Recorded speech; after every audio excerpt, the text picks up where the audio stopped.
बिस्मिल्लाहिर्रहमानिर्रहीम। अस्सलाम वालेकुम। आज 19 अक्टूबर है और दिन है एतवार का। मैंने आपको बताया था कि सुहेल आफरीदी जो हैं वो सिर्फ पीटीआई के वज़ीर आला नहीं हैं और वो उन लोगों के वज़ीर आला नहीं हैं जिन्होंने पीटीआई को वोट दिया था, बल्कि केपीके के वो तमाम लोगों के इस वक्त जज्बात की अक्कासी कर रहे हैं। देखें, ये जब तहरीक इंसाफ पे ये इल्ज़ाम लगता है कि तहरीक इंसाफ ऑपरेशन के ख़िलाफ़ है, तो मैं कई जगहों पे ये बात कर चुका हूँ कि ये राय गलत है। जो भी ये राय इस्लामाबाद में बैठ के बना रहा है वो शायद केपीके गया नहीं है, वो केपीके के लोगों को मिला नहीं है।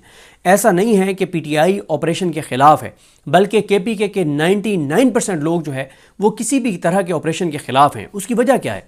उसकी वजह ये नहीं है कि केपीके के लोग जो है वो दहशतगर्दों के हामी हैं, दहशतगर्दी के हामी हैं। मैंने आपको कई वीडियोज़ में हवाला दिया है, क्योंकि वो हमारी कई घंटों पे मुहित मुलाकात थी कबायलियों के साथ। तो जब भी उस मुलाकात में से किसी भी मौजू से रेलिवेंट चीज़ आएगी तो वो मैं आपके सामने रखता रहूँगा। और जब आप लोगों को जाके मिलते हैं तो आपको असल हक़ाइक़ का पता चलता है। मैंने कबायली लोगों से ये पूछा, मैं रिजवान गलज़ई साहब और वसीम मलिक साहब और हम सब मौजूद थे वहाँ पे।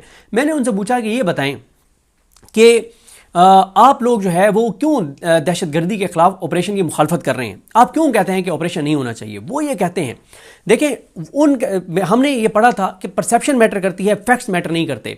तासुर मैटर करता है, हकायक मैटर नहीं करते। कि जो तासुर बन जाता है वो मैटर करता है कि तासुर क्या बन गया है। इस वक्त केपीके के अंदर जो तासुर बन गया है वो ये है कि केपी के अंदर जो ऑपरेशन वफाकी हुकूमत करना चाहती है वो अमेरिका के कहने पे करना चाहती है। एक तो ये है, और उसमें वो ये समझते हैं कि जो वफाकी हुकूमत है ये अमेरिका से डॉलर्स लेने के लिए केपीके के अंदर भी ऑपरेशन लॉन्च करना चाहती है और अफगानिस्तान के साथ भी जंग करना चाहती है। देखें, कोई भी पाकिस्तानी, चाहे वो केपीके के अंदर हो, पंजाब के अंदर हो, किसी भी सूबे के अंदर हो, उसके लिए सबसे पहले पाकिस्तान है। उसके बाद उसके लिए अगर उसकी कोई रिश्तेदारियां हैं या उसके कोई तल्लुकात हैं या उनका कल्चर मिलता है अफगानिस्तान के साथ, तो वो उसके बाद है। सबसे पहले हर एक के लिए पाकिस्तान है। और अगर किसी की हमदर्दियां ईरान के साथ हैं तो उसके लिए पहले पाकिस्तान है, बाद में ईरान है। तो इसके ऊपर किसी को कोई शक नहीं है कि कोई पाकिस्तानी ये तो नहीं चाहता कि पाकिस्तान के ऊपर आके और अफगानिस्तान कब्जा कर ले, ऐसा नहीं है। लेकिन मसला यह है कि इस वक्त केपीके के जो लोग हैं उनके अंदर इस जो मौजूदा वफाकी हुकूमत है ये इतनी अनपॉपुलर है और इस हुकूमत की इतनी नफरत है और ये हुकूमत इतनी बदनाम है, उनको इस हुकूमत के हर एक्ट से इख्तलाफ है, उनको इनके हर इकदाम पे शक है। उनको ये लगता है कि हुकूमत वहाँ पे जो ऑपरेशन लॉन्च करना चाहती है, लॉन्च किया हुआ है, जो कर रही है वो अमेरिका के कहने पे कर रही है। और वो इसलिए कर रही है कि वहाँ से ये मिनरल्स निकालना चाहते हैं और केपीके के लोग निकालने नहीं दे रहे। तो ये वहाँ पे ऑपरेशन के नाम पे लोगों को वहाँ से निकाल के और आईडीपीज उनको बना देंगे और लोगों को वहाँ से निकाल के और उसके बाद ये मिनरल्स निकालेंगे। अब ये तासुर है, हो सकता है ये तासुर 100% गलत हो, लेकिन अब यह तासुर बन चुका है। केपीके के लोग वफाकी हुकूमत पे, शहबाज शरीफ पे 1% भी एतमाद करने को तैयार नहीं है। और मैं आपको क्यों कह रहा हूं केपीके के लोग, आप कहेंगे कि भाई तुम कौन होते हुए कहने वाले कि केपीके के लोग। भाई केपीके में सिर्फ तहरीक इंसाफ तो नहीं है, केपीके में तो मौलाना फजल रहमान के लोग भी हैं, केपीके में तो कहीं कुछ जगहों पे नून लीग के भी लोग हैं, पीपल्स पार्टी के भी कुछ जगहों पे लोग हैं, एएनपी के भी लोग हैं। और तुम कही जा रहे हो कि केपीके के लोग। हाँ, मैं बिल्कुल ठीक कह रहा हूं। उसकी दलील यह है कि अगर मिलिट्री ऑपरेशन की सिर्फ तहरीक इंसाफ मुखालफत कर रही है तो कहे ना मौलाना फजल रहमान को कि वो प्रेस कॉन्फ्रेंस करके कहें कि मैं मिलिट्री ऑपरेशन को सपोर्ट करता हूं, कहे ना एएनपी को कि वो सपोर्ट करें, कहे ना नून लीग और पीपल्स पार्टी को केपीके के अंदर वो कहें कि हम मिलिट्री ऑपरेशन को सपोर्ट करते हैं। जो अपोजिशन लीडर हैं केपीके असेंबली के अंदर वो तो नून लीग के हैं, इबाद साहब हैं। इबाद साहब को कहें ना कि प्रेस कॉन्फ्रेंस करके कहें कि मैं मिलिट्री ऑपरेशन को सपोर्ट करता हूं। जो मखसूस नशिस्तें अदालत के जरिए justice Aminuddin Khan, justice Mohammad Ali Mazhar, justice Jamal Khan Mandokhail, justice Naeem Akhtar Afghan, justice Amir Farooq, justice Shahid Bilal Hassan, justice Musarrat Hilali, justice Hashim Kakar, justice Ali Baqar Najafi, Amir Farooq, इन सारों के जरिए जो मखसूस नशिस्तें पीटीआई के हक की मौलाना फजल रहमान, नून लीग, पीपल्स पार्टी, एएनपी में तकसीम करवाई गई केपीके के अंदर, वो जो मखसूस नशिस्तों वाले एमपीएस हैं उन्होंने हल्कों में तो नहीं जाना ना। उनको कहें कि एक प्रेस कॉन्फ्रेंस कर दें कि हम मिलिट्री ऑपरेशन के साथ हैं, उनको कहें एक ट्वीट एक कर दें कि हम मिलिट्री ऑपरेशन के साथ हैं, ऐसा नहीं है।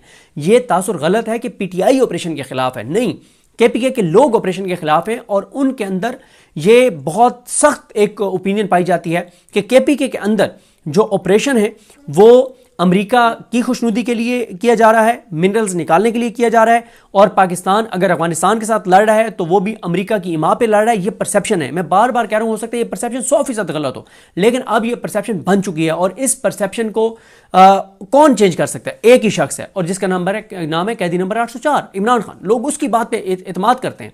अच्छा, एक तो ये बात है।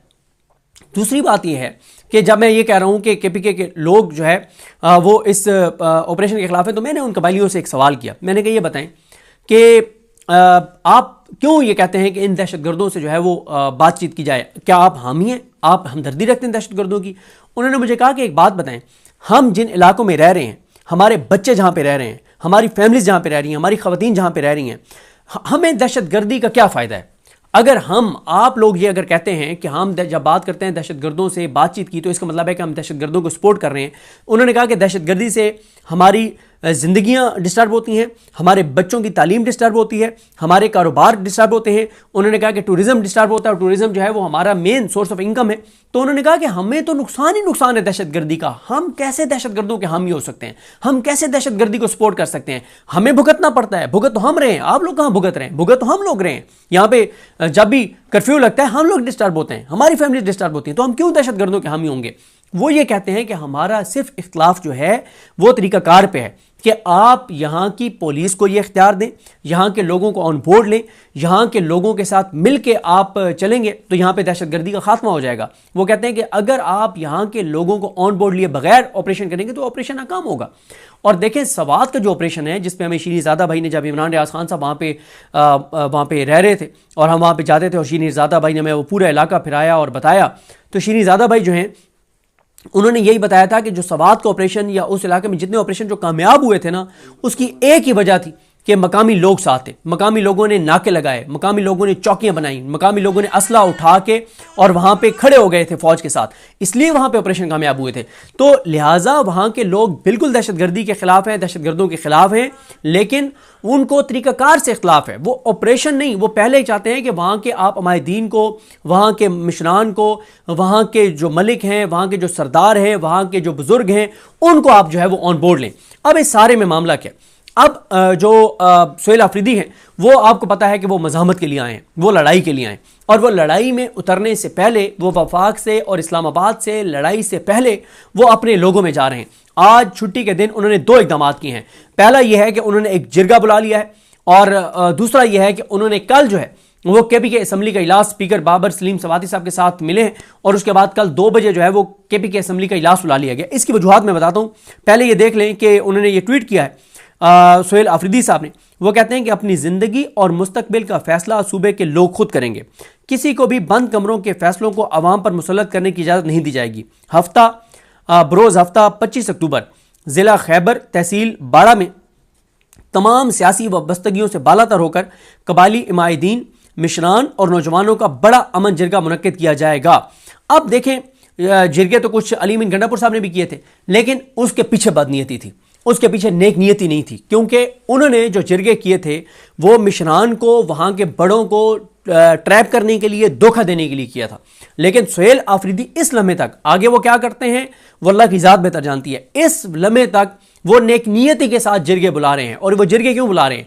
जो लोग केपीके के नहीं हैं उनको मैं बता दूं कि वहाँ जिरगों की इंपॉर्टेंस यह है कि वहाँ पे बग़ैर किसी मज़हब मसलक के, उसकी तफरीक के, और बग़ैर किसी सियासी वाबस्तगी के, और बग़ैर किसी और तफरीक और तकसीम के जब जिरगा बुलाया जाता है, और जिरगा जब एक फ़ैसला कर देता है, मिशरान बड़े बैठकर फ़ैसला कर देते हैं, तो फिर उस फैसले के तमाम लोग पाबंद होते हैं और सब लोग उस पर पहरा देते हैं। सुहेल आफरीदी करना ये चाहते हैं कि वो इस्लामाबाद की तरफ मार्च से पहले अपने मकामी अमायदीन को, मिशरान को, बुज़ुर्गों को ऑन बोर्ड लेना चाहते हैं। और इस बार जो इस्लामाबाद की तरफ उनका मार्च होगा उसका जो एजेंडा होगा, उसका जो मुतालबा होगा, वो सिर्फ इमरान खान की रिहाई नहीं होगी, वो ऑपरेशन रुकवाना भी होगा, वो वहाँ के माइंस एंड मिनरल्स का तहफ़्फ़ुज़ भी होगा, वो KPK के वसाइल की बात भी होगी, वो KPK के लिए जो वफाक ने जो उनका हक देना है वो भी होगा, KPK की पसमानदगी भी होगी, जो KPK के साथ इम्तियाजी सलूक है वो भी होगा। इस बार बड़ा कंप्रीहेंसिव जो है वो एजेंडा होगा और उसके लिए सुहेल आफरीदी अब आवाम में जा रहे हैं ताकि पहले वो अपने लोगों को अपने साथ मिलाएं, अपने लोगों को बताएं कि मैं जो लड़ाई लड़ रहा हूं वो आपकी लड़ाई लड़ रहा हूं। इस वक्त पूरा KPK, चाहे उन्होंने वोट किसी भी जमात को दिए हों, वो सुहेल आफरीदी के पीछे इसलिए खड़े हैं कि उनको सुहेल आफरीदी की नज़र में अपने आने वाली नस्लों का मफाद नज़र आ रहा है, अमन नज़र आ रहा है, उनको वो चीज़ें नज़र आ रही हैं जो KPK के लोग चाहते हैं।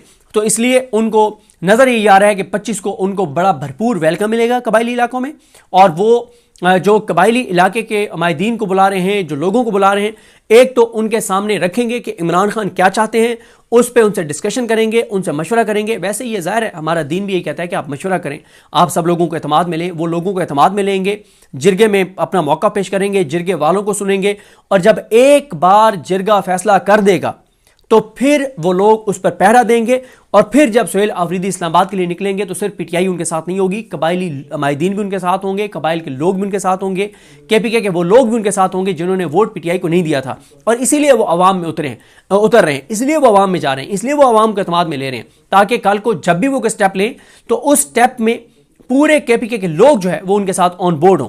और दूसरा, वो वफाक के ऊपर दबाव बढ़ाना चाहते हैं, वो बताना चाहते हैं कि KPK के लोग उनके साथ हैं, KPK के सेंटिमेंट्स उनके साथ हैं, और वो जो बात कर रहे हैं वो किसी का एजेंडा नहीं है, वो इमरान खान का गलत मुतालबा नहीं है, बल्कि वो KPK के लोगों का मुतालबा है। एक है कि इमरान खान एक बात कर रहे हैं कि ये मुज़ाकरात बातचीत होनी चाहिए, एक है कि जब सुहेल आफरीदी जिरगों में जाएंगे और तमाम कबायली अमायदीन और तमाम कौमें जब वो सारे कह देंगे कि जी मुज़ाकरात होने चाहिए, तो उसका मतलब यह कि इमरान खान ज़ाती तौर पे बात नहीं कर रहे, बल्कि वो KPK के लोगों की आवाज़ बयान कर रहे हैं, वो वहाँ के जिरगों की बात कर रहे हैं, और जिरगे जो हैं वो वहाँ के लोगों की का इज्तिमाई फैसला होता है, तो इसलिए ये बहुत इंपॉर्टेंट है। दूसरा, कल 2 बजे जो KPK असम्बली है उसका इजलास तलब कर लिया गया है, और 2 बजे ये इजलास होगा, सोमवार दिन 2 बजे इजलास होगा, और इम्कान है कि उसमें सख्त तकरीरें होंगी, और सुहेल आफरीदी इस्लामाबाद की तरफ आने से पहले ना सिर्फ अवाम में जा रहे हैं, बल्कि अब जब KPK असम्बली का इजलास होगा उसमें तकरीरें होंगी, इमरान खान से उनकी मुलाकात का मुतालबा होगा, सख्त बातचीत होगी,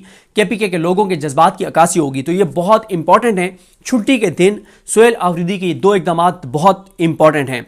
और बाकी जो कुछ और चीज़ें हैं उसमें एक तो जो मुज़म्मिल असलम साहब हैं उन्होंने एक बात बताई है कि जो पंजाब से आटे की तरसील रोक दी गई है, उससे KPK में आटा जो है वो बहुत महंगा हो गया है, उसके लिए उन्होंने आवाज़ उठाई है। मुज़म्मिल असलम साहब कह रहे हैं कि इस वक्त पंजाब हुकूमत ने पूरे पाकिस्तान में गंदम की सप्लाई बंद की हुई है, जिसकी वजह से KPK में आटा 300 रुपये तक महंगा हुआ है। ये एक गैर आईनी अमल है जो पंजाब ने उठाया है। आर्टिकल 151 के तहत कोई सूबा आटे की तरसील नहीं रोक सकता। हमने ये मसला वफाक के सामने रखा, जिस पर पंजाब की वज़ीर आला ने कहा कि हम तरसील नहीं रोकते तो हमारे यहाँ महंगाई होगी। हमने मौक़िफ़ उठाया कि आईनी तौर पर आप मुल्क के अंदर किसी चीज़ की तरसील नहीं रोक सकते। तमाम फोरम ने हमारा मौक़िफ़ तस्लीम किया है। हम उम्मीद करते हैं कि पंजाब हुकूमत ये गैर आईनी पाबंदी उठाएगी। ये बहुत ज़्यादती है कि आप फिर कल को वो कहें कि हम जो बिजली पैदा करते हैं KPK वाले और कश्मीर वाले के, ये हम नहीं जाने देंगे पंजाब में, फिर आप क्या करेंगे? तो मत नफरतों के बीज बोएं, मत पंजाब की जेलों में KPK के नौजवानों के साथ, बुजुर्गों के साथ ज्यादतियां करें, मत KPK के अंदर नफरतें आप बोएं, मत ऐसे काम करें जिसको वहाँ जो दहशतगर्द हैं वो एक्सप्लॉइट करें, वहाँ दहशतगर्द एक्सप्लॉइट करें वहाँ के लोगों को। देखा, हम तो तुम्हारे कहते हैं कि पंजाब तुम्हारे खिलाफ है, उनका तो सारा बयान ही ये है। आप ये चीज़ें करके अब दहशतगर्दों के बयानियों को तकवीत देंगे। गो कि अल्लाह का शुक्र है कि KPK के लोग बाशऊर हैं, बलोचिस्तान के लोग बाशऊर हैं। KPK और बलोचिस्तान के लोगों को पता है कि पंजाब के लोगों के दिल हमारे साथ धड़कते हैं। पंजाब की हुकूमत कुछ भी कर रही हो, लेकिन पंजाब के लोग, KPK के लोग, बलोचिस्तान के लोग और सिंध के लोग एक जिस्म की तरह हैं, वो बिल्कुल एक दूसरे से कटे हुए नहीं हैं। अच्छा, उसके बाद एक और जो मामला है, अमीर अब्बास साहब ने बहुत अहम ट्वीट किया है। इमरान खान साहब जब ये कह रहे थे कि अफगानिस्तान के साथ बातचीत करें तो कहा गया तो गद्दार है, ये तो दहशतगर्द है, ये तो इमरान खान तो एंटी पाकिस्तान है और इसके ऊपर तो हम केस बनाएंगे। और हम अब जब तक एक एक TTP का बंदा खत्म नहीं कर देंगे अफगानिस्तान के अंदर, हम नहीं रुकने वाले। और अब आपने क्या किया? आपने वहां जाके मुज़ाकरात की टेबल पे बैठ के और आप वहां पे आपने मुआहदा कर लिया।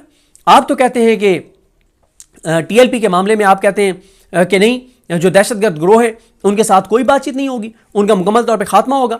आप जब वहाँ पे आप ऑपरेशन लॉन्च किया हुआ था तो आपने कहा कि हम अब इतने आगे बढ़ गए हैं और एक एक हम वहाँ पे दहशतगर्द का खात्मा करेंगे और अब हम पीछे नहीं हटेंगे। अब आपने वहाँ से, जब इमरान खान कह रहा था, बहुत से लोग कह रहे थे कि मत ये काम करें, बातचीत के जरिए मसला हल करें, तो आपने कहा बातचीत हमने नहीं करनी। और इमरान खान तालिबान खान है जो बातचीत की बात करता है, ये एंटी पाकिस्तानी, पाकिस्तान का दुश्मन है, गद्दार है।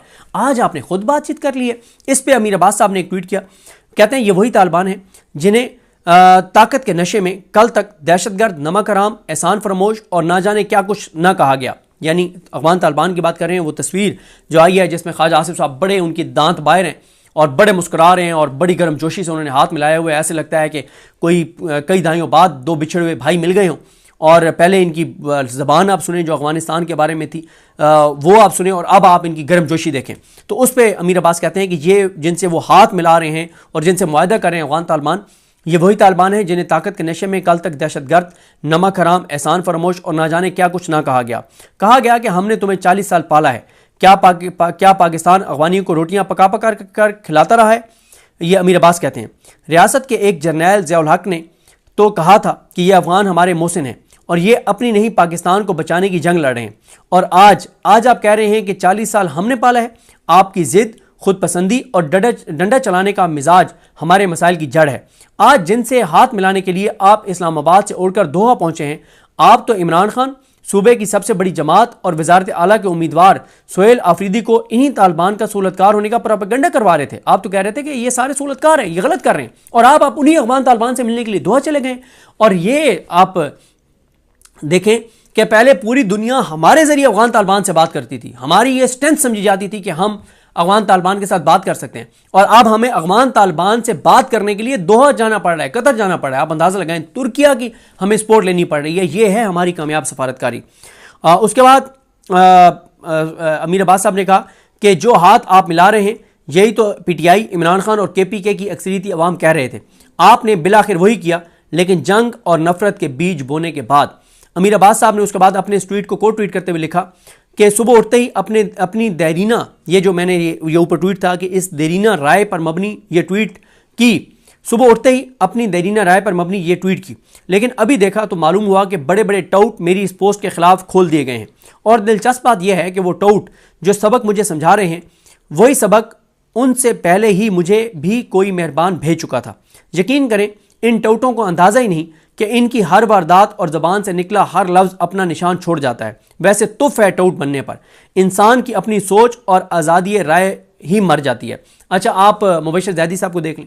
मुबश्शिर ज़ैदी साहब पहले कह रहे थे कि इमरान खान का, बड़ी बिलो द बेल्ट उन्होंने बात की कि अब इमरान खान का तालिबान से बात करने का कीड़ा मर गया होगा। ये उन्होंने बिलो द बेल्ट एक ट्वीट किया। जब ख्वाजा आसिफ वगैरह ने जाके और बातचीत कर ली तालिबान से, तो उसको सेलिब्रेट कर रहे हैं। क्या बात है नून लीग की, क्या बात है, मैं सबके वारी और कुर्बान जाऊं नून लीग पे, क्या शानदार ये जमात है। भाई आपको थोड़ा सा तो एहसास होना चाहिए। आप अपना पुराना ट्वीट तो देख लें कि आप कह रहे थे कि अफगान तालिबान जो हैं उनके साथ बातचीत नहीं होनी चाहिए और इनको क्रश करना चाहिए और इनको तबाह और बर्बाद कर देना चाहिए। और अब आप नून लीग ने जब जाके और उनसे बातचीत कर ली, तो अब आप उसके ऊपर घुंघरू तोड़ रहे हैं और आप डांस कर रहे हैं और आप उसके ऊपर जश्न मना रहे हैं। कोई थोड़ा सा तो आप देख लिया करें। अच्छा, आमिर मतीन साहब के दो ट्वीट हैं बड़े इंपॉर्टेंट।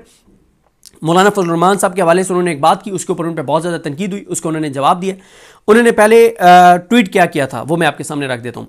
आमिर मतीन साहब ने कहा कि वाह वाह, जब मौलाना फजल रहमान साहब ने कहा ना कि ये पार्लियामेंट इस्टेब्लिशमेंट की लोंडी है, ये है वो है फलां है, पार्लियामेंट को उन्होंने रगड़ दिया, और मैं उस पर खैर खासी बात कर चुका हूँ।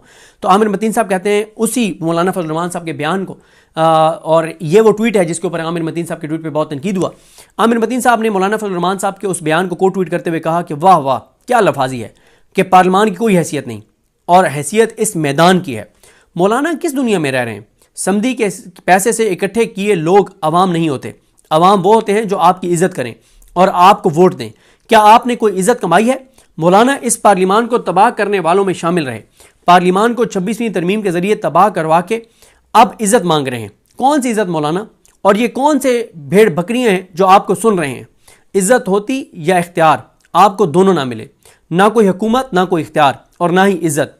इज्जत इस्लामाबाद में समधी के महल में रहकर या बेकाऊ माल से भाई को वज़ीर आला बनाने में नहीं होती। इज्जत होती है मुफ्ती महमूद की तरह असूलों की खातिर सरहद की हुकूमत छोड़ने पर।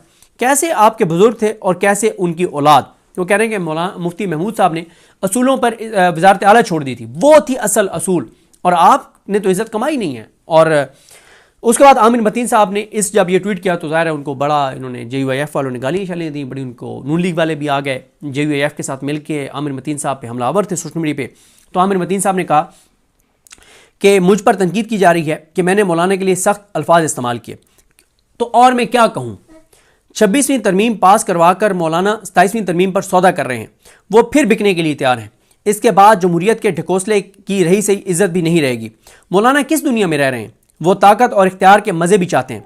उनका सारा ख़ानदान इस कारोबार में आ चुका है, बेटे भाई समधी बड़े बड़े महल और कारोबार, मगर वो इज्जत चाहते हैं अपने वालिद मुफ्ती महमूद वाली, जो कि दरवेश थे, एक बोरिया बिस्तर पर भी राजी रहते थे, या नवाबजादा नसरुल्लाह वाली। ऐसा नहीं होता मौलाना साहब, फैसला कर लें, हुसैन या यजीद, दरमियानी रास्ता कोई नहीं। तो ये कुछ चीज़ें थी, मैंने कहा आपके सामने रख दूँ। मुझे अपनी दुआ में याद रखें। अल्लाह करीम हम सबका हामी नासरो। अल्लाह हाफ़िज़।